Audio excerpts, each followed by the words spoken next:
제15장 5분 도독부 무장적충 5화.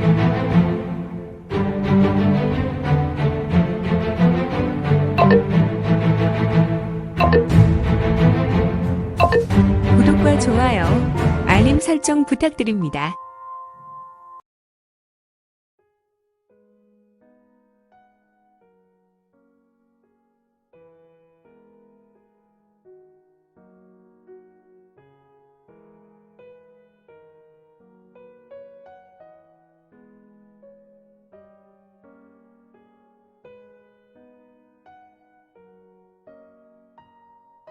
제15장 오군도독부 무장적충 5화.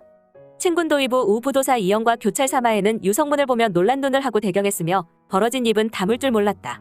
이들은 한동안 성문의 얼굴만을 보고 조금 멍청한 표정을 할 수밖에 없었는데 과연 이들은 무슨 생각을 하기에. 이영자네, 그렇게 입을 크게 벌리면 그 벌어진 입에 벌레 들어가네. 이제는 입을 좀 다물어야 할 것 같아. 후후후. 후루. 이영은 입에서 흘러나오려 한침을 삼켰다. 아무리 그래도 공자님, 제가 생각할 때 공자께서 말씀하시는 내용이 제 상식으로 도저히 믿기가 어려워서 말입니다. 믿을 수 없으면 할 수 없지. 난 개인적인 사문이 동문무공이라 그대들에게 더는 설명이 어려워. 하지만 분명한 것은 좌부도사가 분명 사자철문이 동문 내공신법인 사자철심기를 가지고 있다고 확신하네. 그렇지, 분명 그의 내공신법은 사자철심기야. 어머, 공자님, 사자철심기를 말하는 건가요? 그렇지, 사자와 같이 강하고 억세며 심해 만연한철의 단단함이 있는 그런 신법이지. 곽부는 외공을 익히지 않아서 조문은 없겠지만 금강불개지신과 같은 강철과 같은 육체를 가지고 있지. 불개지신이라. 그리고 그의 사자철심기는 다른 기질의 무공을 배척하지 않아. 오행사상 중에 토기질을 가지고 있어서 사자철심기는 다른 류의 무공이 더해지면 오히려 승화작용을 할 거야. 그렇다면 제문의 무공도. 물론이지. 곽부 그 친구는 아마도 제문의 무공을 만나서 오히려 본인 사문의 무공도 진일보했을 것이네. 호호호, 좌부도사님은 인제 보니 매우 음흉한 분이군요. 평소에는 음식과 술만 찾는 분으로 우리에게 보이시고 평소 무공 연마하는 모습을 보이지 않으시더니. 그리고 자네들 한 가지 유의할 것이 있네. 무슨 말씀을 하시는 것입니까? 곽부, 그 친구가 음식을 찾는 것은 그의 무공 때문이야. 네? 그것은 또 무슨? 곽부는 사자철심기를 연마하면 할수록 체내에 있는 열량을 일반인보다 10배나 필요로 하지. 그의 무공은 굉장한 힘이 소비되거든. 그래서 사자철문의 무인들은 보통 곽부와 같이 기골이 장대하고 또한 먹는 것도 일반인과 비교해 서너 배 수준을 넘는다네. 그렇군요. 그렇다면 그동안 좌부도사님이 그냥 음식을 탐하는 그런 무부는 아니었군요. 쉿, 조용히들 하지. 이제 곽부 이 친구가 계단을 오르고 있네. 성문은 곽부의 실체를 너무 잘 알고 있었다. 이영과 사마 교찰에게 어느 정도 이야기해도 무방한 선에서 이야기했고 우부도사인 이영에게 동료의 발전에 대한 경각심을 주기 위한 배려로 경쟁심을 붙이고자 곽부의 숨은 내력을 이야기한 것이다. 아무튼 효과가 충분하였는데. 우두 두둑.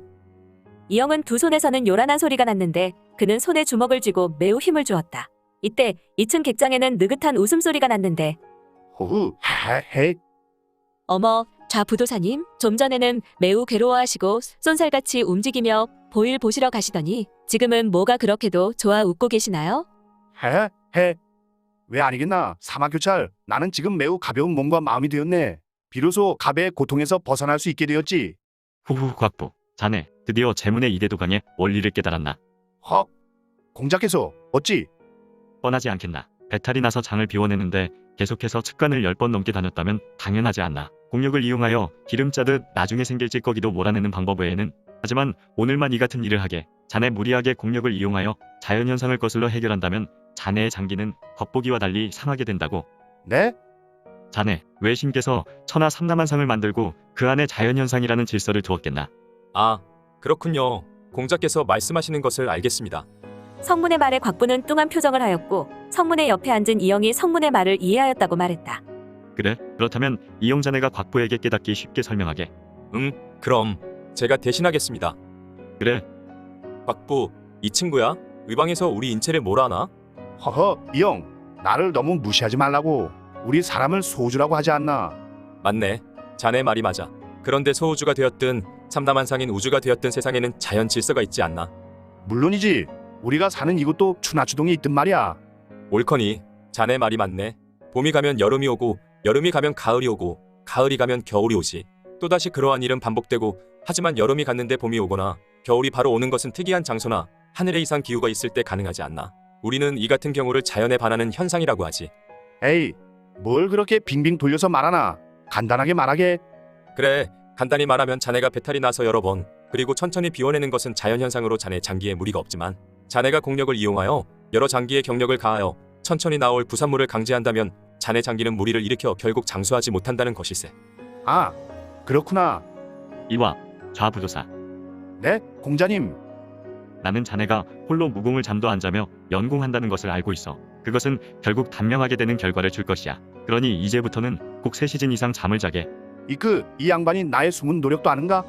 어서 대답하게. 앞으로는 3시즌 이상 잠을 자겠다고 말이야. 네? 네. 얼음가베를 많이 마시는 것도 화유불급이며 좌선하여 운기조식을 하루 2시즌 이상 하는 것도 화유불급이네. 내외 공력을 쌓는 것에 균형을 유지할 필요가 있고 또한 수면도 식사도 필요 이상은 좋지 않아. 단 자네의 무공이 특성으로 먹는 것은 내가 뭐라 하지 않겠네. 헐? 이 양반이 혹시 나의 사문도 알고 있는 것은 아닌지? 곽부는 유성문의 말에 조금 당황했고 그의 뒤편으로 적충이 다가오고 있었다. 적충 또한 곽부와 같이 웃는 얼굴로 들어오고 있었는데 곽부, 네, 공자님. 오늘은 시간이 없으니까 적충도 자네와 같은 방법으로 보리를 해결한 것 같으니 회의를 마치고 이영이 말해준 이대도강의 원리를 따로 적충에게 설명해주고 그에게도 자연섭리에 대해 거스르지 말라고 하게. 곽부는 뒤편에 있는 적충을 보고 다시 고개를 돌려 성문에게 대답한다. 네, 알겠습니다. 공자. 그래, 적충 자네는 여기 자리에 앉게. 그리고 이영 자네는 그동안 회의한 내용을 보고하게. 알겠습니다. 공자님. 이영은 성문의 말에 천천히 일어나 회의의 내용을 말하기 시작하였으니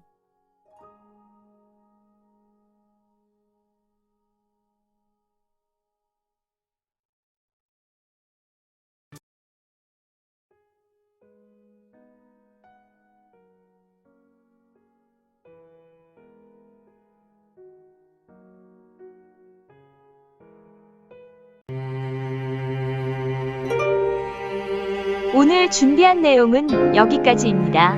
아쉽지만 다음 시간에 만나 뵙겠습니다. 모두 건강하시고 최고로 멋진 하루 되세요.